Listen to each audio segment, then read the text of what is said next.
Selamat malam Jam Team dan selamat datang di DPI edisi live tentunya di hari Senin, dan kita akan membahas detail apa saja yang sudah terjadi di weekend di mana penuh dengan pesta gol di beberapa laga yang signifikan, apalagi di Premier League ada penampilan meyakinkan dari Arsenal yang mampu mengalahkan Nottingham Forest dengan skor 3-0. Subimendi tampil sebagai pemain yang begitu bersinar dengan juga sebuah gol yang sangat fantastis berpotensi menjadi goal of the season, dan juga ada FC Barcelona yang mampu menang dengan skor mencolok 6-0 menghadapi Valencia. Dan sudah hadir di studio di sebelah gua ada komentator yang sejak era 2000-an awal sudah begitu menggelora hingga saat ini tak tergantikan di TV nasional. Binder Singh udah ada di studio kita. Top class pandit yang akan juga meramaikan malam ini, dan tentunya di sebelahnya ada pria mapan yang sempat berbincang langsung dengan Mario Balotelli ketika di era begitu kontroversial. Sabto Haryo, selamat malam Sabto. Malam ya berarti. Last but not least, ini ada satu pandit yang mungkin hate comment-nya 80%, tapi itu digunakan sebagai sumber energi dia, dan terus tampil spektakuler di aksi-aksinya bersama kita di DPI apalagi. Dan tentunya kita akan memberikan ucapan selamat datang untuk Aldi Bawazir. Yo Ali. More power to you my brother. Dan itu yang nulis Abrar tuh, khusus buat lo ya. Tapi bahasa Inggris kayak lu deh. Abrar bahasa Inggris.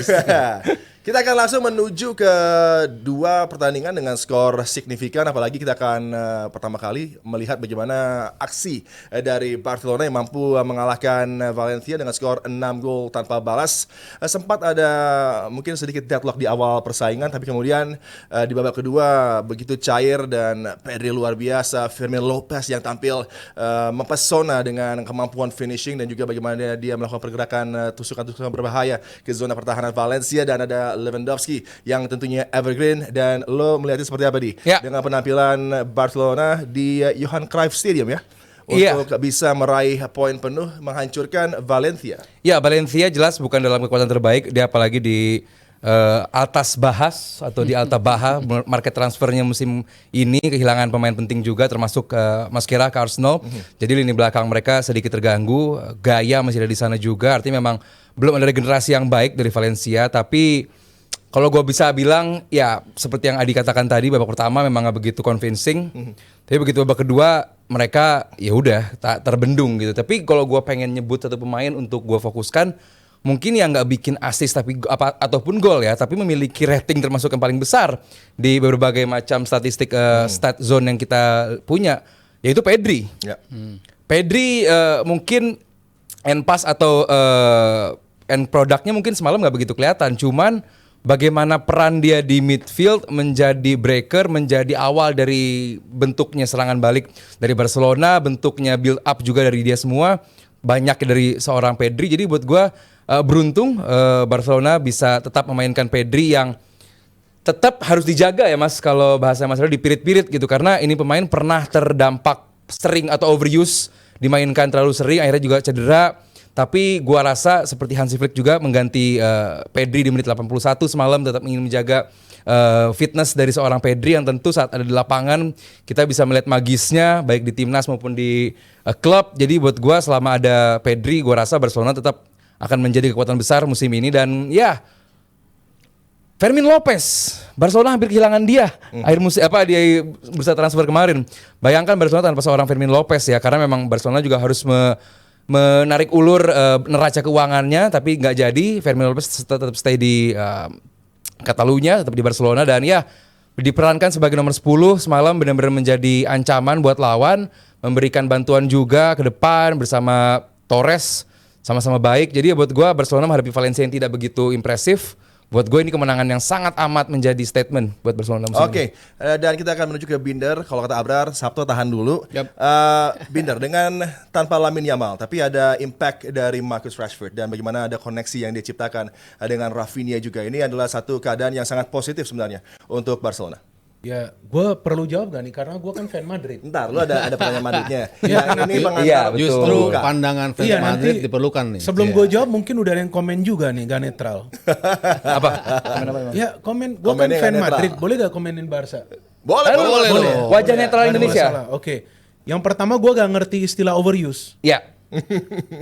Oh iya, oke. Ya, tuh, gue silakan. gak ngerti itu overuse artinya apa. Karena bagi seorang pemain sepak bola, dia harus siap. Oke. Karena itu resiko dia digaji. Sedang kalau dia memang gak fit atau dokter mengatakan dia gak fit, ya artinya dia perlu diparkir. Tapi gue pikir bagi Pedri bukan cuman overuse seperti yang lu katakan, walaupun gue gak ngerti artinya overuse itu apa, karena dia kan bukan sepatu yang dipakai. Tapi dia kan pemain yang main. Kalau sepatu bisa overuse, Overuse, kayak betul. gue biasa Iya. pakai satu sepatu sampai berapa tahun gitu. Awet. Sampai jebol baru gue ganti. Ya itu Kirain Nanti gua jelasin kirain overuse. dibawa ke laba-laba. itu tergantung Didengerin. budget juga. Enggak, gue gak minta penjelasan. Oh ya. Gak perlu Katanya dijelaskan. nggak ngerti kan biar tahu. Enggak, itu gak penting bagi gue. Karena itu gak ada di KBBI. Ya kan overuse bahasa Inggris. Loh, ya maka itu kan gue bilang gak ada di KBBI. Patokan gue kan KBBI. Betul. Oke. Terus kalau menurut gue Barca menang 6-0 ya seharusnya lebih dari 6-0. Seharusnya 10-12-0 karena begitu banyak peluang yang mereka ciptakan. Tapi selain juga siapa yang gak main tadi? Ya, Lamin. Lamin. Gue melihat tanpa Frankie De Jong midfield mereka kuat juga. Itu yang menurut gue bagus sih. Artinya dengan adanya Casado ya pemain muda mereka juga bersama Pedri bisa kompak. Itu kuncinya bagi Barcelona dan Flick melakukan sampai 6 perubahan di starting loh. Starting lineup bahkan Lewandowski dan Rafinha gak main dari awal.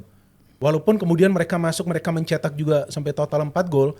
Tapi Hansi Flick ingin melihat, coba gue melakukan perubahan seperti apa nih Barcelona main. Karena kan Champions League juga mau main. Ya. Jadi gue pikir ya Barcelona seharusnya sebelumnya juga menang di match sebelumnya yang dia Rayo yang Vallecano. mereka draw ya. Rayo Vallecano. Memang mereka Rayo. mainnya ini selalu bagus Barcelona, cuman kadang-kadang para pemain mereka terlalu individu ya, mau shooting, mau gocek. Jadi itu yang membuat Hansi Flick kan setelah lawan Vallecano itu marah ya, bahwa kenapa sih melihat ada banyak pemain yang bermain individu, kalau nggak salah seperti itu yang dia katakan. Tapi kalau secara kekompakan, gue ngelihat Barcelona sejak musim lalu jauh lebih hebat daripada Real Madrid. Ini perlu gue akui sebagai fan Madrid, luar biasa permainan mereka. Cara mereka bertahan itu adalah dengan menyerang. Jadi gimana caranya Valencia itu mau masuk ke pertahanan Barcelona kalau pemain mereka pegang bola tapi progresif passingnya bagus, banyak yang akurat menciptakan banyak peluang, tapi tetap saja membutuhkan Lewandowski yang menurut gue ya memang sih udah termasuk striker veteran ya.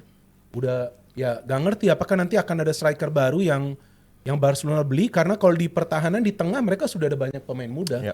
Di depan ini yang nanti mereka perlu. Kecuali nanti Lamin kenapa sih gak main? Karena itu ya. Karena cedera Cedera di di- cedera selangkangan di mana loh. itu? Cedera di selangkangan. Oh, oke. Tapi Ya. katanya gara-gara timnas Spanyol, makanya Iya, Flick gara-gara marah-marah timnas. juga. Iya, nah jadi ya menurut gua Barca memang tim hebat dan mereka sekali imbang bukan berarti mereka Jelek. nggak bisa juara. Iya. Ya. Oh masih terbuka bagi Barcelona. Jadi kalau Madrid tergantung kepada Vini dan Mbappe, tapi Barcelona kelihatan di match ini mereka gak ada Lamine Yamal yang star boy mereka, enak aja menang 6-0.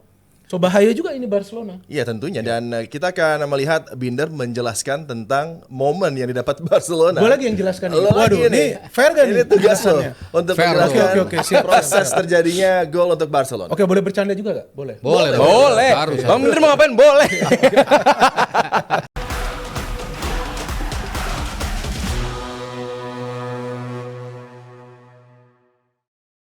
Oke Binder, kita akan mendengarkan penjelasan lo tentang proses momen gol pertama dari Barcelona. Iya, betul. Kalau Barcelona ini kan banyak bola yang masuk dari second line atau final line ya. Jadi mulai dari lini tengah ya kan dan lini pertahanan, ini dua area yang berbahaya. Kenapa? Karena ini dua area yang biasa mengirimkan bola langsung. Tapi untuk mengirimkan bola langsung, mereka tidak memberikan bola itu kepada pemain yang berada di posisinya. Contoh ya, seperti Fermin Lopez ini. Fermin Lopez ini memang kalau secara posisi di kanan, tapi dia tidak selalu berada di kanan. Dia bisa masuk ke tengah, dia bisa masuk ke sebelah kiri. Sementara Ferran Torres juga sama, bisa berpindah posisi. Rashford yang kalau menurut gue lebih sering main di flank sebelah kiri ya. Dan tadi Adi sempat mengatakan bahwa Rashford membuka jalan nih, ya semacam itu Adi ya. Nah gue lihat memang Rashford ini walaupun nggak mencetak gol, tapi dia pemain yang berbahaya dengan running of the ball, dengan pergerakan tanpa bolanya nih pemain sangat berbahaya. Tapi yang gue bingung kenapa di MU dia gak begitu ya? Kenapa di Barcelona dia Mungkin bisa sistemnya ini, ntar dia kita bahas Binder. dia Sistem. bisa sebagus gini. Jadi memang dia running off the ball-nya ini bahaya. dia memang tidak terlibat secara langsung ketika Kubarsi memberikan bola. Kemudian si Torres masuk, si Fermin lari ke sini, Torres flick, Fermin dapat bola gol. Tapi dia berada di sini, ini juga menarik perhatian para back nih dari Valencia nih. Ini sama ini, padahal yang melakukan pergerakan tanpa bola yang tidak terdeteksi itu adalah Fermin. Jadi gue melihat dalam hal ini ada peran Rashford dan juga Torres untuk membuka ruang bagi Fermin Lopez. Nah ini kalau kita bandingkan dengan Real Madrid, dengan adanya Mbappe dan Vini, jarang sekali ada third man running. Jarang sekali ada pemain ketiga yang bergerak. Vini, Mbappe udah cukup tuh. Mereka mainnya seperti itu. Nggak tahu nanti kalau Bellingham main ya. Bellingham kan lagi cedera. Tapi kalau Barcelona, too many players getting involved. Itu yang membuat lini pertahanan dari Valencia ini sering kebingungan juga. Jadi itu yang membuat Barca adalah tim paling produktif kalau nggak salah sekarang kan. Walaupun kemasukan gol mereka lebih banyak daripada Madrid. Tapi mereka enjoy setiap permainan. Dan gue lihat dengan ini mungkin Pedri di sini ya. Walaupun nggak ditulis kita tulis P aja deh. Pedri ini memang tadi Aldi sempat mengatakan dia gak kasih assist. Mungkin umpan-umpan kunci ada lah, pasti ada karena akurasi passing dia nih di match ini sampai 93% kalau nggak salah. Dari 101 umpan, 94 akurat tuh. Hebat kan hafalan gua. Ini gua hafal. Jadi maka itu ada statistiknya ada. Gak mungkin gua bohong. Bercanda boleh kan boleh bercanda. Boleh. Oke. Sangat meyakinkan. Jadi Pedri ini penting. Kenapa? Pedri ini pemain pertama yang akan filter. Memang ada Casado, tapi Casado belum matang seperti Pedri. Maka itu tanpa adanya De Jong, Pedri ini gue lihat lebih leluasa karena dia tahu apa yang perlu dilakukan. Kalau ada De Jong, pemain asal Belanda, mau show off juga. Iya kan? Dia mau nunjukin juga nih dia masih layak di Barcelona walaupun sempat mau di offload kan. Nah kalau ada Pedri dan De Jong, lu lihat nggak bakal begitu efektif Pedri ketika bermain dengan De Jong. Tapi sendiri dia menjadi metronom di tengah. Udah segitu aja lah, cukup kan udah? Oke?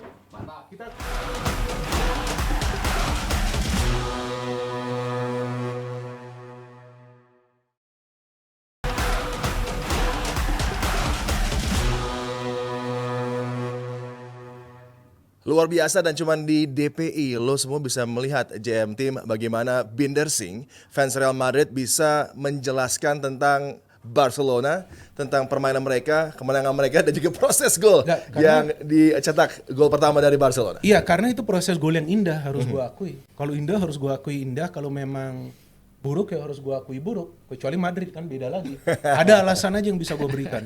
Sebelum ke Madrid, Sabtu dengan kemenangan Barcelona ini semakin membuat tentunya persaingan juga panas. Real Madrid dalam form yang juga sangat baik.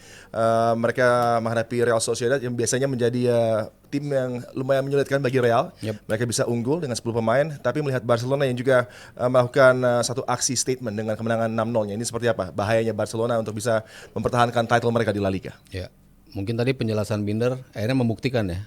Tadi prolog dari Adi kan. Sejak awal 2000-an selalu Itulah menjadi andalan. Nah, tak tergantikan. Gua di sini semua pandit itu istimewa dengan style mereka masing-masing. Jadi kita semua bisa memberikan opini dengan cara kita yang berbeda ya kan. Tapi kita tetap saling respect. Kecuali ada yang nggak respect baru kita banter. penjelasan yang sangat komprehensif dan meminjam kata Aldi tadi statement ya. Ini statement dari Barcelona jelas ketika mereka nggak ada Frankie De Jong, nggak ada Gavi, nggak ada Balde, dan juga di starting lineup juga nggak ada Yamal, nggak ada Lewandowski dan juga Rafinha. Rafinha itu mendapat teguran dari Hansi Flick ketika dia terlambat datang untuk sesi latihan. Makanya lu nggak gue masukin ke starting lineup. Dia sampai segitunya, pemain yang begitu penting bagi Barcelona, tapi dia punya sikap gimana membuat Barcelona tetap utuh as a unit dan ini kebukti. Siapapun yang dimainkan, akhirnya mereka coba ngotot karena mereka punya equal opportunity untuk bisa tampil. Dan mereka menunjukkan tiap main mereka bisa perform. Ya kecuali lawan Rayo Vallecano kan ada beberapa tim ya yang bisa ngebaca hal yang menjadi kelemahan. Kalau kita mau bilang kelemahan adalah high defense line mereka yang begitu tinggi kan. Itu betul-betul dimanfaatkan oleh Rayo Vallecano kemarin dan akhirnya mereka bisa berapa kali mempersulit Barcelona. Tapi ini tidak bisa dilakukan oleh Valencia karena memang tekanan yang begitu kuat, lari, keterlibatan pemain dalam setiap pergerakan yang memang menyulitkan Valencia untuk bisa tampil nyaman, untuk keluar dari tekanan nggak bisa. Tapi ya balik lagi ini statement para pemain tampil luar biasa. Pergerakan tanpa bola tadi Rashford, Ferran Torres kita selalu bilang ngapain sih Ferran masih ada di lapangan, tapi dia selalu memberikan impact ya berupa keterlibatan dia dalam game, ngebuka, nge-stretch pertahanan itu kan yang penting dan semua pemain bisa melakukannya dengan sempurna. Ketika ada pergantian makin menunjukkan kapasitas mereka. Lewandowski di usia yang segitu masih aja menjadi pemain yang bisa dikatakan one touch one goal. Sementara Rafinha juga ya dia sejak musim lalu kita lihat Rafinha yang berbeda dan musim ini dia masih meneruskan kualitasnya yang sangat luar biasa. Jadi ya Barcelona tetap pasti ada di jalur dua kuda pacu ya kalau masih bisa dibilang sih pastinya antara Barcelona dan Real Madrid. Tapi Real Madrid menjadi tim yang they know how to win gitu. Mereka nggak main bagus, mereka main cukup untuk bisa meraih kemenangan dan mereka buktikan dalam 4 pertandingan mereka bisa selalu memetik kemenangan. Sementara Barcelona sempat kesandung ya di satu pertandingan dengan skor imbang. Itulah Barcelona. Tunggu dulu. Oh, Gua perlu tanggapin Gue baru sedikit. mau passing ke Real Enggak, Madrid. karena yang menarik yang Haryo bilang Madrid nggak main cukup bagus tapi bisa menang ya. Karena memang Madrid carinya kemenangan. Betul itu. Madrid itu memang nggak punya yang namanya filosofi permainan. Kita sama-sama tahu. Jadi kalau ada yang fan Madrid mengatakan gue mau klub gue main cantik, nggak akan terjadi. Nggak pernah. Nggak akan terjadi. Tapi sekarang maunya Xabi Alonso gitu kan. Ada work lebih yang Itu betul. digunakan oleh Yes. Xabi bagi para pemain Betul. untuk bergerak tanpa bola untuk lebih Betul. agresif pressing ya. Itu namanya work rate. Tapi bukan permainan indah seperti Barcelona tiki taka. Maka itu gue akui Barca is still the best playing team. Maka itu mereka bisa menciptakan banyak sekali peluang gitu. Ya. Tapi kalau bagi Madrid karena mereka belinya pemain yang udah jadi, pemain bintang yang mereka harapkan hasil. Jadi ya buat apa lu mau ball possession sampai 99% tapi 0 shot on target. Betul. Ya, Itulah. mendingan Makanya- ball possession lu 55%, tapi lu cetak aja 1 gol atau lu menang cuma 2-1 kan gitu kan. Ini Makanya gak gua selalu- menyinggung game-game yang lain. Makanya gue selalu sebel juga kalau fans Madrid banyak yang bilang bahwa sekarang mainnya nggak enak. Kapan sih Madrid main yang bagus Memang menurut betul. gue? Sejak Zidane, sejak Iya. Capello lah, sejak Efektif. Del Bosque. Iya. Itu kan yang dibutuhkan pelatih yang bisa ngatur pemain. Betul. Dressing room. Iya, dressing room, dia bisa pegang dressing room, dia bisa manfaatkan pemain untuk tampil 100% di setiap game. Ya. Dan gimana caranya untuk menang. Dan itulah karakter tim juara ya seperti itu. Zaman Puskas bagus mainnya. Pernah nggak nonton aja. Nyerangnya bagus, Ini- defense-nya jelek. Nah itu. Iya, ini kejauhan Puskas ya. Tapi zaman gue mau nanya ke Binder nih, dengan 10 pemain menghadapi Iya. Sociedad sejak menit 32 dengan Dean Hausen yang di kartu merah, tapi justru ada keunggulan yang bisa diraih oleh Real Madrid, bahkan 2 gol terlebih dahulu, Kylian Mbappe dan Yes. juga ada Güler sebelum ada gol dari Oyarzabal untuk bisa memangkas keunggulan, tapi Real Madrid kembali menemukan cara dalam situasi terhimpit Yes. untuk bisa meraih kemenangan kembali. Madrid muncul lagi untuk menghadapi lawan yang cukup tangguh, Real Sociedad. ya sebetulnya seandainya gak ada kartu merah mungkin Madrid menang dengan jumlah gol yang lebih banyak. Mereka unggul 0-1 terus kartu merah itu sedikit mengganggu ya. Banget. Flow of the game mereka ya. Tapi mereka bisa menambah 1 gol. Abis itu mereka bermain lebih defensif yang nggak kelihatan karakter permainan dari At all. Madrid di bawah Xabi ya.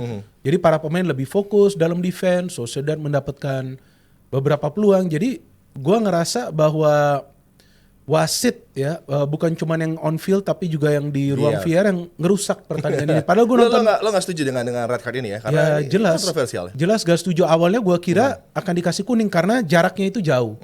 Dari kotak penalti itu jaraknya jauh, artinya dengan adanya Militao yang sejajar Ya. dengan Huijsen, dia masih bisa mengejar lah. Militao kan Ada pemain yang covering punya defender, kecepatan. Kecuali yang main tuh Alaba. Oke lah, mungkin Alaba belum tentu bisa mengejar. Dan kemudian Huijsen pelanggarannya seperti apa sih? Gak terlalu bahaya juga. Cuman dia cuman menarik. Oke lah kalau mau dikasih kartu merah. Kenapa wasit yang di ruang VR tidak panggil ke wasit yang berada on field? Coba cek lagi, review lagi gitu kan. Di pinggir lapangan, review on field. Tapi kan nggak ada hal seperti itu yang dilakukan. Itu juga yang sebetulnya sudah diprotes oleh Xabi di lapangan, di pinggir lapangan itu sudah protes mereka. Itu pertandingan belum habis sudah viral tentang red card itu di mana-mana. Saking viralnya sampai akhirnya dalam waktu yang singkat, yang komite wasit La Liga itu bisa langsung suspend wasit yang di ruang VR karena mereka langsung ngecek.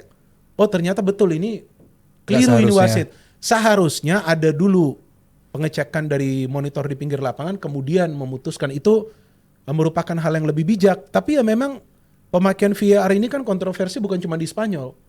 Di Inggris, kemarin juga di liga kita, ya kan, Persib lawan Persebaya.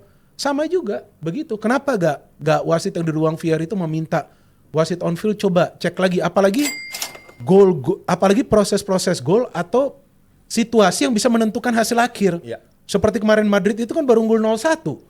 kartu berbalik merah. ya keadaannya. Seandainya dia gak cetak gol dari Guler, 1-1 itu. Rugi kan mereka, terus nggak bisa mengubah hasil pertandingan kan. Cuman bisa protes. Akhirnya yang gue senang, gue baca berita, gak tahu ini benar atau enggak, tapi Florentino Perez akan ketemu FIFA untuk menjelaskan apa yang sedang terjadi di Betul, Spanyol. Jadi gue pikir kalau orang mengatakan Fardrid, ya kebukti gak ada juga yang namanya Fardrid. Ya kan? Ya bagi Barcelona juga mungkin mereka pernah dirugikan. Ya. It means the problem is complex, bukan soal perwasitan saja, tapi juga soal overall bagaimana caranya match official yang lain juga bisa konsisten gitu. Belum lagi jadwal kan? Iya, Belum lagi sekarang La Liga katanya ada pertandingan yang mau dimainkan di luar negeri. Buat apa? Hancur itu. Hancur. Iya kan? Lagi-lagi di tengah season loh. Javier mereka main Tebas. luar negeri. Iya, dengan potensi bermain di luar negeri untuk season yang normal ya. Ini adalah Iya. hal yang cukup aneh dan Real Madrid memang juga Menolak, dirugikan kan? Iya. dengan keputusan dari red card terhadap Dean Housen, tapi tetap kemenangan bisa dikunci. Tapi secara permainan yang gue suka dari Xabi Alonso, dia melakukan rotasi. Ya. 3 perubahan seperti Trent gak dimainin, si Carvajal dimainin, Diaz dia mainin, ya kan? Mas Tantuono dia tidak mainin, bahkan Valverde dia taruh di bangku cadangan, Ceballos dia mainin, kemudian harus dia mainin karena sudah red card. Jadi Xabi ini coba untuk menciptakan kedalaman squad yang sebetulnya agak beresiko juga bagi dia karena main away loh.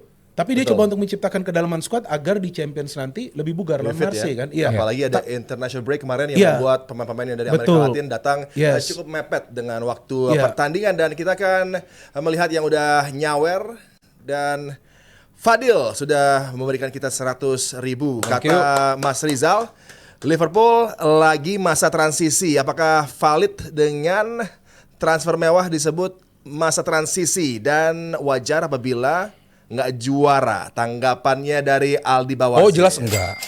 Kalau gua enggak lah. Gini, ada tim yang nggak perlu waktu lama untuk buat pemain itu langsung in tune.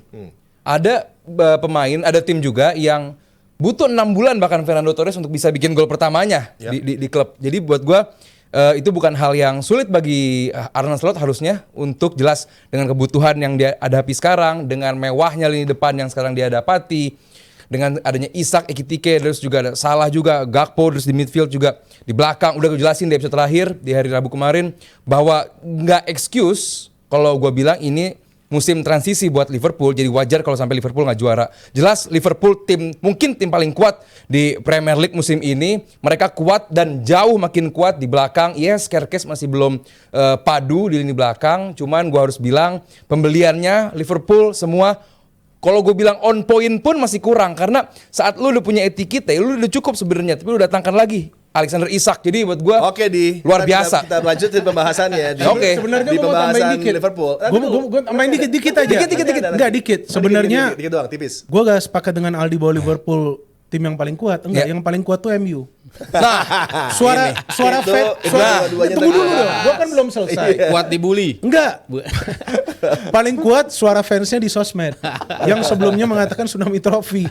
Yang ada tsunami air mata tuh loh. Iya kan?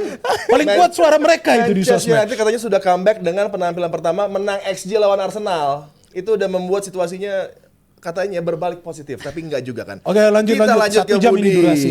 Udah. Budi, berapa nih sampai Jangan Budi? kepanjangan juga. Iya. 25.000. Thank you, Budi. 25.000 ya. Oh, luar Malam biasa. Bung Minder. Oke. Bung Binder tuh. Gimana duet Mbappe dan Arda Güler. Arda Güler? Apa lebih baik dari duet Ronaldo dan Enggak lah. Ozil dahulu? Ronaldo dan Ozil lah top. Guler karena kan belum matang, mungkin nanti bisa bisa seperti Ozil, tapi permainan dia memang mirip Ozil. Jangan gua terus dong ditanya itu. Nih, Bung Binder Bola. lagi. Dua lagi. Satu lagi Oke. dari ini yang next dari Dedi. Bung Bindar lebih pilih Rodrigo apa Mas Tantuono di sayap kanan Mas dari Real Tantuono Madrid? gua. Karena Mas Tantuono main pakai otak ya. Kalau Rodrigo lebih banyak main pakai speed. Dia lebih tenang Mas Tantuono ini. Cocoknya di mana tuh? Di kanan, Rodrigo. kanan. Rodrigo cocoknya di klub apa? Rodrigo kasihan nanti kalau ke MU.